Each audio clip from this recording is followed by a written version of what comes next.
नमस्कार मेरे प्यारे साथियों, स्वागत है आप सभी का हमारे इस यूट्यूब चैनल जीडीएम क्लासेस में। दोस्तों, आज की इस वीडियो में हम आपसे मिक्स टेस्ट लेंगे जिसमें विज्ञान, सामाजिक विज्ञान, हिंदी, संस्कृत, गणित ये पांचों सब्जेक्ट से 40 महत्वपूर्ण ऑब्जेक्टिव क्वेश्चन रहेगा। ठीक है। और मेरे प्यारे साथियों, आप सभी विद्यार्थी इस टेस्ट को पूरी डेडिकेशन के साथ दीजिएगा, क्योंकि बाबू टेस्ट देने से आपके अंदर आत्मविश्वास बढ़ता है। ठीक है, जो आपको एग्जाम हॉल में काफ़ी मदद करेगा। इसलिए आप सभी विद्यार्थी इस वीडियो में शुरू से लेकर अंत तक पूरी डेडिकेशन के साथ टेस्ट दीजिएगा। और आपको करना क्या है कि पहले सारा जो प्रश्न है उसका आंसर खुद से गेस कीजिएगा कि इसका आंसर कौन सही होगा, और खुद से उसका आंसर आपको लगाना है। ठीक है, इसके बाद ही आप हमारे आंसर को देखिएगा और वीडियो के अंत में कमेंट बॉक्स में करके बताइएगा कि इन 40 प्रश्न में से कितना प्रश्न का आप जवाब बिल्कुल सही दिए। ठीक है, ईमानदारी पूर्वक से सारे विद्यार्थी कमेंट बॉक्स में बताइएगा। ठीक है, तो आइए फिर हम जल्दी से इस मिक्स टेस्ट को स्टार्ट करते हैं। प्रकाश का वेग न्यूनतम होता है। ऑप्शन ए में लिखा हुआ निर्वात में, बी में लिखा हुआ जल में, सी में लिखा हुआ वायु में और डी में लिखा हुआ कांच में। तो आपको दोस्तों ये पहला नंबर प्रश्न बताना है कि प्रकाश का वेग न्यूनतम होता है तो कांच में होता है। ठीक है, ऑप्शन नंबर यहाँ पे डी जो होगा आपका बिल्कुल सही आंसर हो जाएगा। चलिए अगला प्रश्न हम देख लेते हैं। दूसरा नंबर कहता है कि कौन सी क्रिया सभी जीवों के लिए अनिवार्य है। ऑप्शन ए में लिखा हुआ है प्रकाश संश्लेषण, देखिए बी में लिखा हुआ है बाष्पोत्सर्जन, और देखिए सी में लिखा हुआ है श्वसन और डी में लिखा हुआ है चलन। तो दोस्तों आपको बताना है कि कौन सी क्रिया सभी जीवों के लिए अनिवार्य है, तो श्वसन है। ठीक है, ऑप्शन नंबर यहाँ पे जो सी होगा आपका बिल्कुल सही आंसर हो जाएगा। आपको याद रखना है इसको। ठीक है, चलिए अगला प्रश्न हम देख लेते हैं। तीसरा नंबर प्रश्न यहाँ पे देखिएगा, कहता है कि सल्फ्यूरिक अम्ल का अनुसूत्र होता है। दोस्तों काफ़ी महत्वपूर्ण प्रश्न है आपके बोर्ड एग्जाम के लिए। इसका आंसर गेस कीजिए कि क्या राइट आंसर होगा। ठीक है, आपको बताना है कि सल्फ्यूरिक अम्ल का अनुसूत्र होता है तो H2SO4 होता है। ठीक है, H2SO4 होता है। आपको इसको याद रखना है। ऑप्शन नंबर यहाँ पर बी जो होगा हमारा बिल्कुल सही आंसर हो गया।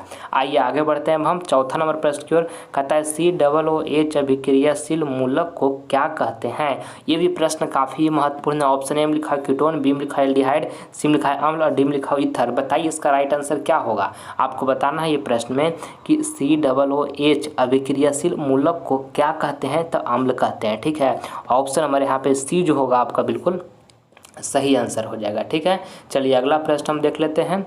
अगला प्रश्न हमारे यहाँ पे पांचवा नंबर है। कहता है समतल दर्पण की फोकस दूरी होती है। ऑप्शन ए में लिखा है 0, बी में लिखा है अनंत, सी में देखिए लिखा हुआ है 100 सेंटीमीटर और डी में लिखा है 50 सेंटीमीटर। तो दोस्तों आपको ये पांचवा नंबर प्रश्न बताना है कि समतल दर्पण की फोकस दूरी होती है तो अनंत होती है। ठीक है, ऑप्शन नंबर यहाँ पर बी जो होगा आपका बिल्कुल सही आंसर हो जाएगा। आपको इसको याद रखना है। ठीक है, चलिए अगला प्रश्न हम देख लेते हैं। यहाँ पे देखिएगा छठा नंबर प्रश्न भी आपके बोर्ड एग्जाम के लिए काफ़ी महत्वपूर्ण है। आपको इस प्रश्न में बताना है कि निम्नलिखित में से किसका उपयोग खाना पकाने बनाने वाले ईंधन में नहीं होता है। ठीक है, तो देखिए दोस्तों बायोगैस से खाना पकाने में प्रयोग होता है, कोयला भी दोस्तों खाना पकाने में प्रयोग होता है, और LPG यानी कि लिक्विड पेट्रोलियम गैस जो आपका घर में गैस लगा हुआ है दोस्तों वो LPG गैस है, लिक्विड पेट्रोलियम गैस है, तो इससे भी खाना पकाने में प्रयोग होता है। मगर CNG गैस जो है कंप्रेस्ड नेचुरल गैस जो है बाबू ये वाहनों के ईंधन के रूप में प्रयोग किया जाता है। CNG गैस से खाना नहीं पकाया जाता है। ठीक है, तो ऑप्शन नंबर डी यहाँ पे जो होगा हमारा बिल्कुल सही आंसर हो गया। ठीक है, चलिए अगला प्रश्न हम देखते हैं। सातवां नंबर प्रश्न कहता है कि CFC का पूरा नाम क्या है। ऑप्शन ए में लिखा हुआ है क्लोरीन कार्बन, बी में लिखा हुआ है कार्बन क्लोरो फ्लोरो, और देखिए सी में लिखा हुआ है क्लोरो फ्लोरो कार्बन, यहाँ पे डी में लिखा क्लोरो फ्लोरीन कार्बन। तो दोस्तों आपको इस 7 नंबर प्रश्न में बताना है कि CFC का पूरा नाम क्या है, तो क्लोरो फ्लोरो कार्बन है। ठीक है, ऑप्शन नंबर यहाँ पे सी जो होगा आपका बिल्कुल सही आंसर हो जाएगा। आपको इसको ध्यान में रखना है। ठीक है, चलिए अगला प्रश्न अब देखते हैं हम। देखिएगा आठवां नंबर प्रश्न, इसका आंसर गेस कीजिएगा बाबू कि इसका राइट आंसर क्या होगा। ठीक है, देखिए कहता है कि टॉर्च एवं वाहनों के अग्रदीपों यानी कि हेडलाइट्स में किस दर्पण का प्रयोग किया जाता है। ऑप्शन ए में लिखा अवतल दर्पण, बी में लिखा उत्तल दर्पण, सी में लिखा समतल दर्पण, डी में लिखा इनमें से सभी। तो दोस्तों आपको बताना है 8वां नंबर प्रश्न में कि टॉर्च एवं वाहनों के अग्रदीपों हेडलाइट्स में किस दर्पण का प्रयोग किया जाता है, तो अवतल दर्पण का प्रयोग किया जाता है। ऑप्शन नंबर यहाँ पे ये जो होगा आपका बिल्कुल सही आंसर हो जाएगा। ठीक है, और देखिए मोटर कार के चालक के सामने दोस्तों कौन सा दर्पण लगा हुआ रहता है, तो उत्तल दर्पण लगा हुआ रहता है। ये भी आपको साथ में याद रखना है। ठीक है, चलिए आगे बढ़ते हैं हम देखिएगा 9 नंबर प्रश्न कहता है कि जब प्रकाश की किरणें सघन माध्यम से विरल माध्यम में प्रवेश करता है तो किरण किधर मुड़ता है। बताइए कमेंट बॉक्स में सारा विद्यार्थी इसका आंसर गेस कीजिए क्या होगा। आपको बताना है ये प्रश्न बाबू कि जब प्रकाश की किरणें सघन माध्यम से विरल माध्यम में प्रवेश करता है तो किरण किधर मुड़ता है। तो दोस्तों अभिलंब से दूर हटता है। ठीक है,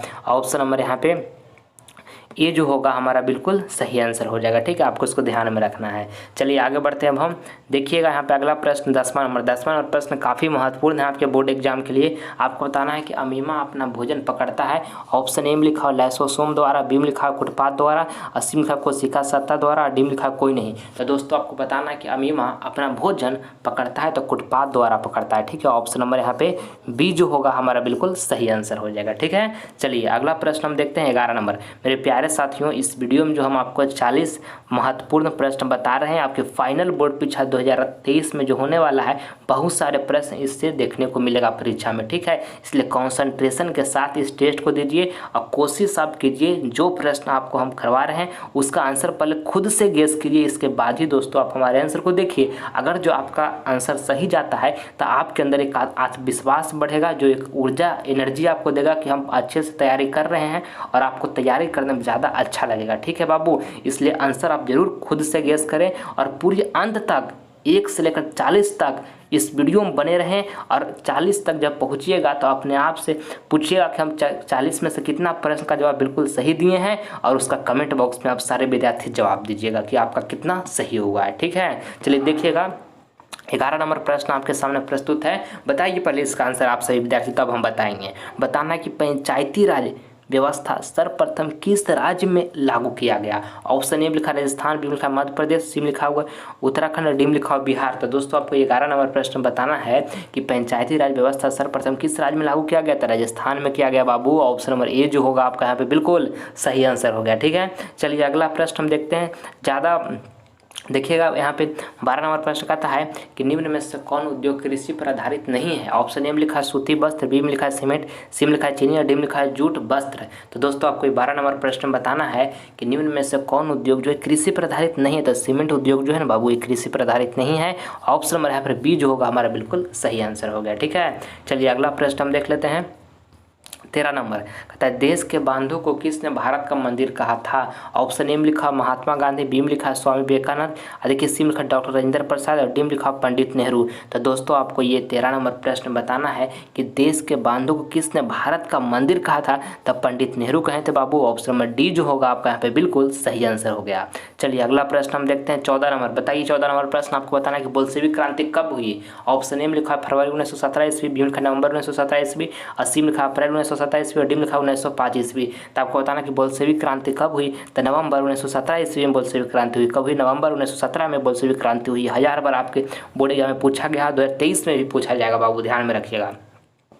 चलिए आगे बढ़ते हैं हम। 15 नंबर प्रश्न कहता है महासागर के तली पर होने वाले कंपन का किस नाम से जाना जाता है। ऑप्शन ए में लिखा हुआ भूकंप, बी में लिखा हुआ है यहाँ पे देखिए सुनामी, और डी में लिखा चक्रवात, सी में लिखा चक्रवात, और डी में लिखा इनमें से कोई नहीं। ठीक है, तो आपको 15 नंबर प्रश्न बताना है मेरे प्यारे साथियों कि महासागर के तली पर होने वाले कंपन का किस नाम से जाना जाता है। तो सुनामी का नाम से जाना जाता है। ठीक है, ऑप्शन नंबर यहाँ पर बी जो होगा हमारा बिल्कुल सही आंसर हो गया। ठीक है, चलिए आगे बढ़ते हैं हम 16 नंबर प्रश्न की ओर। कहता है कि भारत में योजना आयोग का गठन कब किया गया था। बताइए बाबू इसका राइट आंसर क्या होगा। आपको बताना है कि भारत में योजना आयोग का गठन कब किया गया था। तो 15 मार्च 1950 ईस्वी को किया गया। कब किया गया? 15 मार्च 1950 ईस्वी को किया गया। ऑप्शन नंबर ए जो होगा हमारा बिल्कुल सही आंसर हो गया। अगला प्रश्न आपके सामने प्रस्तुत है कि बिहार में संपूर्ण क्रांति का नेतृत्व निम्नलिखित में से किसने किया। ऑप्शन ए में लिखा मोरारजी देसाई, बी में लिखा नीतीश कुमार, सी में लिखा जयप्रकाश नारायण, और डी में लिखा इंदिरा गांधी। तो आपको बताना कि बिहार में संपूर्ण क्रांति का नेतृत्व निम्नलिखित में से किसने किया। तो जयप्रकाश नारायण किए बाबू। ऑप्शन नंबर यहाँ पे सी जो होगा हमारा बिल्कुल सही आंसर हो जाएगा। आइए अगला प्रश्न हम देख लेते हैं। यहाँ पे अगला प्रश्न हमारा पर यहाँ पर 18 नंबर है। कहता है इसमें कि नेताजी सुभाष चंद्र बोस हवाई अड्डा किस राज्य में स्थित है। ऑप्शन ए में लिखा है दिल्ली में, बी में लिखा है तमिलनाडु में, सी में लिखा है पश्चिम बंगाल में, और डी में लिखा हुआ है यहाँ पर केरल में। तो दोस्तों आपको ये 18 नंबर प्रश्न में बताना है कि नेताजी सुभाष चंद्र बोस हवाई अड्डा किस राज्य में स्थित है। तो दोस्तों पश्चिम बंगाल में स्थित है। ठीक है, ऑप्शन नंबर यहाँ पे सी जो होगा हमारा बिल्कुल सही आंसर हो जाएगा। ठीक है, चलिए अगला प्रश्न देखते हैं।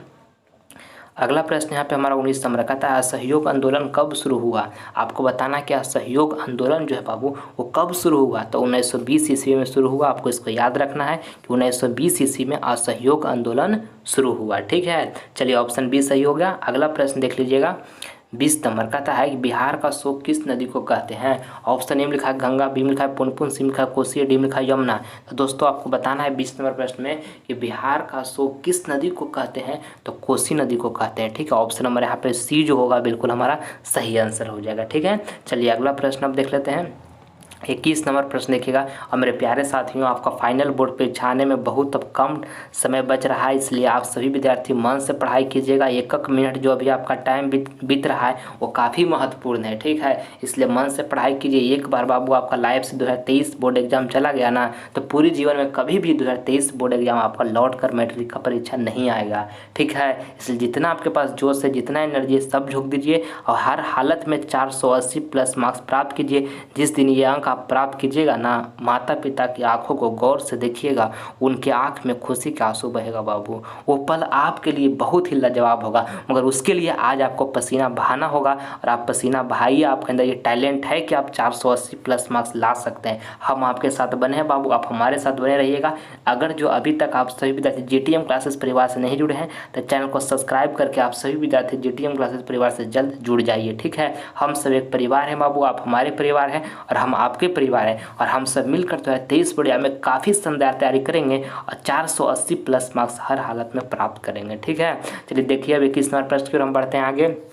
कहता है कि सर्वनाम के कितने भेद होते हैं। ऑप्शन ए में लिखा है 5, बी में लिखा हुआ 3, सी में लिखा हुआ है 6 और डी में लिखा हुआ है 7। तो आपको बताना है कि सर्वनाम के कितने भेद होते हैं। तो 6 भेद होते हैं। ऑप्शन नंबर यहाँ पे सी जो होगा हमारा बिल्कुल सही आंसर हो गया।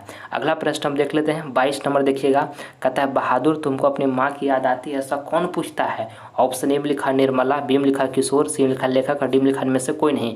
तो आपको ये 22 नंबर प्रश्न बताना है कि बहादुर तुमको अपनी माँ की याद आती है, ऐसा कौन पूछता है। तो दोस्तों ये कौन पूछता है, तो निर्मला पूछती है बाबू। काफ़ी महत्वपूर्ण है और आपके बोर्ड एग्जाम में भी ये प्रश्न बार बार रिपीट किया जाता है, इसलिए आप इसको याद कर लीजिए एकदम।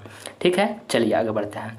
कहता है 23 नंबर प्रश्न कि मार के डर से बहादुर रात भर कहाँ छिपा रहा। ऑप्शन ए में लिखा जंगल में, ऑप्शन ए में लिखा घर में बाबू, बी में लिखा जंगल में, सी में लिखा पड़ोसी के घर में, यहाँ पे डी में लिखा उनमें से कोई नहीं। तो आपको बताना ये 23 नंबर प्रश्न में कि मार के डर से रात भर बहादुर कहाँ छिपा रहा। तो जंगल में छिपा रहा बाबू। ठीक है, ऑप्शन नंबर यहाँ पे बी जो होगा आपका बिल्कुल सही आंसर हो जाएगा। ठीक है, चलिए अगला प्रश्न हम देखते हैं।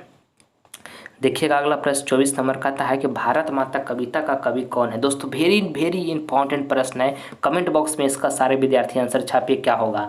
भारत माता कविता का कवि कौन है। तो सुमित्रा नंदन पंत है बाबू। ऑप्शन नंबर ए जो होगा हमारा बिल्कुल सही आंसर हो जाएगा। ठीक है, चलिए अगला प्रश्न हम देख लेते हैं। अब 25 नंबर प्रश्न यहाँ पर देखिएगा। कहता है पंडित बिरजू महाराज का जन्म कहाँ हुआ था।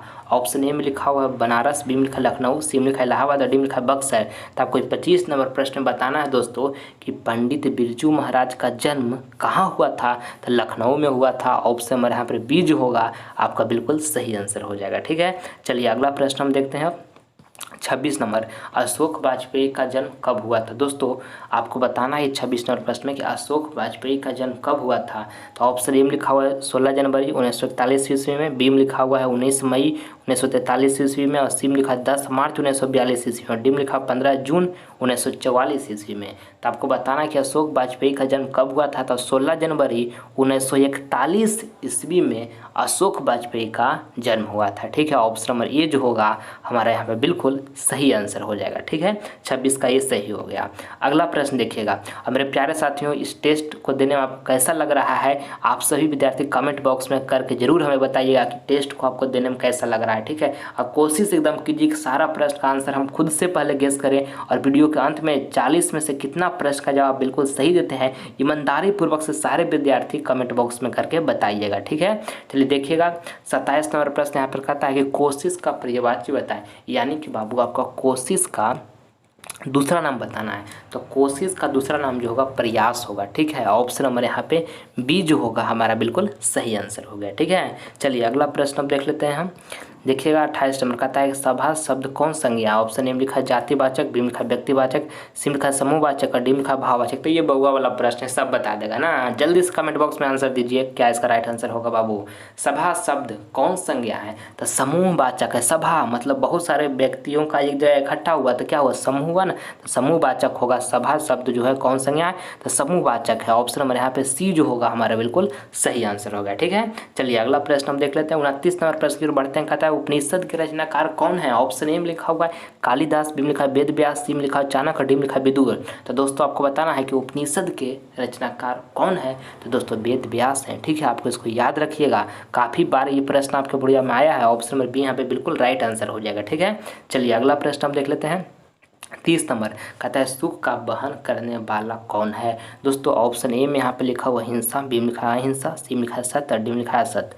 तो आपको बताना है कि सुख का वहन करने वाला कौन है, तो अहिंसा है। ठीक है, ऑप्शन नंबर यहाँ पे बी जो होगा आपका बिल्कुल सही आंसर हो जाएगा, आपको इसको ध्यान में रखना है। ठीक है, चलिए अगला प्रश्न हम देख लेते हैं।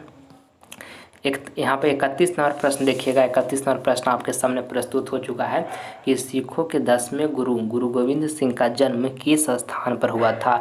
ऑप्शन ए में लिखा पटना, बी में लिखा पंजाब, सी में लिखा द्वारका, डी में लिखा हरियाणा। तो दोस्तों आपको 31 नंबर प्रश्न में बताना है कि सिखों के 10वें गुरु गुरु गोविंद सिंह का जन्म किस स्थान पर हुआ था। तो पटना में हुआ था बाबू। ऑप्शन नंबर यहाँ पे ए जो होगा आपका बिल्कुल सही आंसर हो जाएगा, आपको इसको याद रखना है। ठीक है, चलिए अगला प्रश्न हम देखते हैं। 32 नंबर प्रश्न देखते हैं। कहता है वेदों की ओर लौटो का नारा किसने दिया। ऑप्शन ए में लिखा दयानंद ने, बी में लिखा विद्यासागर ने, सी में लिखा विवेकानंद ने और डी में लिखा में से कोई नहीं। तो आपको 32 नंबर प्रश्न बताना है मेरे प्यारे साथियों कि वेदों की ओर लौटो का नारा किसने दिया, तो दयानंद ने दिए। ठीक है, ऑप्शन नंबर यहाँ पे ए जो होगा आपका बिल्कुल सही आंसर हो जाएगा। ठीक है, चलिए अगला प्रश्न देखिएगा। 33 नंबर कहता है शिक्षा समाप्त होने पर गुरु शिष्य को कहाँ भेजते हैं। ऑप्शन ए लिखा है गाँव में, बी लिखा है वन में, सी लिखा है अपने घर में और डी लिखा में से कोई नहीं। तो आपको 33 नंबर प्रश्न में दोस्तों बताना है कि शिक्षा समाप्त होने पर गुरु शिष्य को कहाँ भेजते हैं, तो अपने घर में भेजते हैं। ठीक है, ऑप्शन नंबर यहाँ पे सी जो होगा आपका बिल्कुल सही आंसर हो जाएगा। ठीक है, चलिए अगला प्रश्न हम देख लेते हैं। 34 नंबर देखिएगा। कहता है कि चरित्र का निर्माण किससे होता है। बताइए सारे विद्यार्थी इसका आंसर कि क्या होगा। आपको बताना है बाबू कि चरित्र का निर्माण किससे होता है, तो संस्कार से होता है। ठीक है, ऑप्शन नंबर यहाँ पे ए जो होगा आपका बिल्कुल सही आंसर हो जाएगा। ठीक है, चलिए अगला प्रश्न हम देख लेते हैं। देखिएगा अगला प्रश्न यहाँ पे हमारा है 35 नंबर। कहता है sine square 45 degree minus cos square 45 degree का मान है। चलिए सारे विद्यार्थी इसको सोल्व कीजिए, क्या आंसर इसका राइट होगा। तो साइन 45 डिग्री का मान कितना होता है बाबू, तो 1/√2 होता है। इस पर स्क्वायर चढ़ाया हुआ है तो स्क्वायर इसी तरह से चढ़ा देंगे। कॉस 45 डिग्री का मान कितना होता है बाबू, तो 1/√2 होता है। जिस पर इस पर भी स्क्वायर चढ़ाया हुआ है तो स्क्वायर इसी तरह से चढ़ा देंगे। और 1 का स्क्वायर यहाँ पे 1 हो जाएगा और √2 का स्क्वायर करेंगे तो क्या हो जाएगा, 2 हो जाएगा। और यहाँ पर भी उसी 1 का स्क्वायर 1 हो जाएगा और √2 का स्क्वायर क्या हो जाएगा, 2 हो जाएगा। 1/2 माइनस 1/2 करेंगे तो क्या आ जाएगा, बराबर में 0 आ जाएगा। ठीक है, यानी हमारा इसका राइट आंसर जो होगा 0 होगा। ऑप्शन नंबर बी जो हुआ यहाँ पे बिल्कुल सही आंसर हो गया। ठीक है, चलिए आगे बढ़ते हैं हम 36 नंबर प्रश्न की ओर।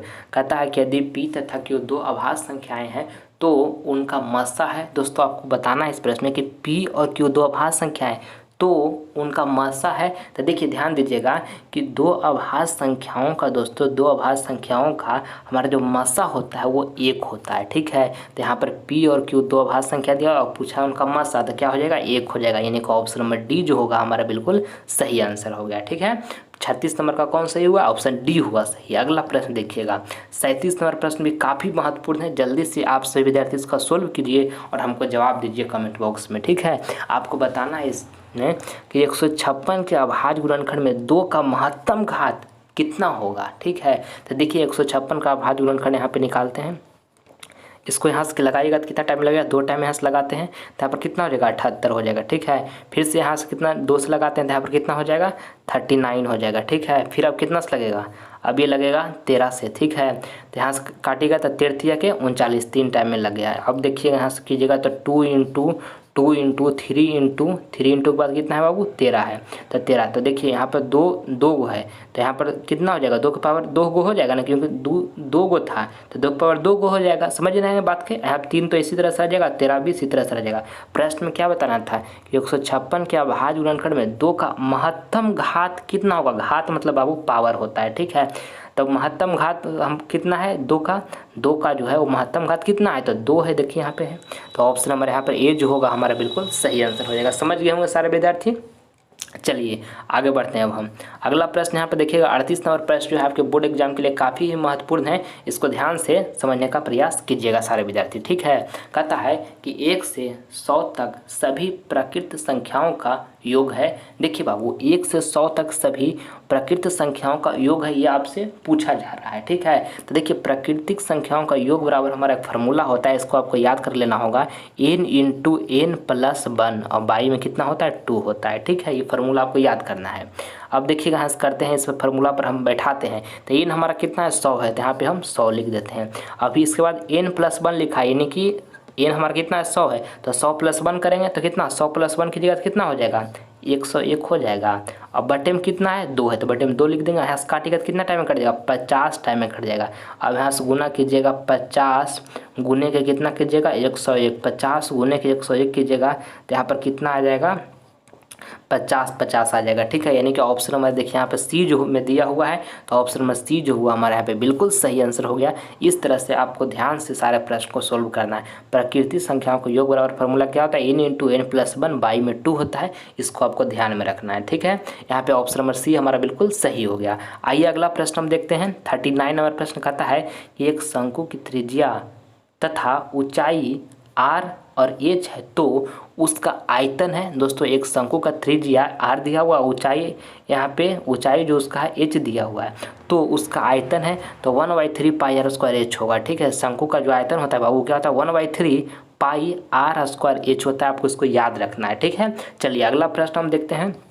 40 नंबर दोस्तों ये हमारा लास्ट प्रश्न है इस वीडियो का। आपको बताना है इसमें कि अनिश्चित घटना का प्रायिकता कितनी होता है। ऑप्शन ए में लिखा है 0, बी में लिखा हुआ है यहाँ पे 1 और देखिए सी में लिखा है 2 और डी में लिखा है 5। तो बाबू याद रखिएगा कि अनिश्चित घटना का प्रायिकता कितनी होता है। तो दोस्तों अनिश्चित घटना का जो प्रायिकता होता है ना वो 0 होता है, आपको इसको याद रखना है। ऑप्शन नंबर ए जो होगा बिल्कुल हमारा यहाँ पे सही आंसर हो जाएगा। जब आपसे पूछेगा ना कि निश्चित घटना की प्रायिकता कितना होता है, तो निश्चित घटना का प्रायिकता बाबू 1 होता है, ये भी आपको साथ में याद रखना है, ठीक है। मगर यहाँ पर अनिश्चित का पूछा गया है तो अनिश्चित का क्या हो जाएगा 0 हो जाएगा। तो ऑप्शन नंबर ए यहाँ पे हमारा सही हुआ, ठीक है। दोस्तों यहाँ पे हम आप सभी विद्यार्थी को 40 ऑब्जेक्टिव क्वेश्चन आपके सामने हम प्रस्तुत कर दिए हैं। आप सभी विद्यार्थी ईमानदारी पूर्वक से मुझे कमेंट बॉक्स में करके बताइए ये 40 प्रश्न में से कितना प्रश्न का जवाब बिल्कुल सही दिए हैं, ठीक है। ईमानदारी पूर्वक से कमेंट बॉक्स में लिखिएगा। और ये वीडियो अगर जो आपको पसंद आया है तो आप सभी विद्यार्थी इस वीडियो को एक दिल से लाइक करें और ज़्यादा से ज़्यादा इस वीडियो को अपने फ्रेंड के पास शेयर करें और उनसे भी पूछिए कि इस 40 में से आप कितना प्रश्न का जवाब दिए हैं, ठीक है। अपने फ्रेंड से भी इस वीडियो को शेयर करके। और अगर जो अभी तक आप सभी साथी चैनल को सब्सक्राइब नहीं किए हैं तो कर लीजिए। इससे आपको फायदा क्या होगा, जब हम लाइव क्लास लेकर आएंगे तो इसका नोटिफिकेशन जो होगा सबसे पहले आपको मिलेगा, ठीक है। और मन से पढ़ाई कीजिएगा बाबू, हर हालत में 480+ मार्क्स बोर्ड एग्जाम में प्राप्त करके माँ और पिता की आंखों में खुशी के आंसू बहाना है। इस बात को आपको ध्यान में हमेशा माइंड में रखना होगा, ठीक है। आप सभी विद्यार्थी से मिलते हैं अगले वीडियो में, तब तक के लिए मन से पढ़ाई करते रहिएगा। जय हिंद, जय भारत।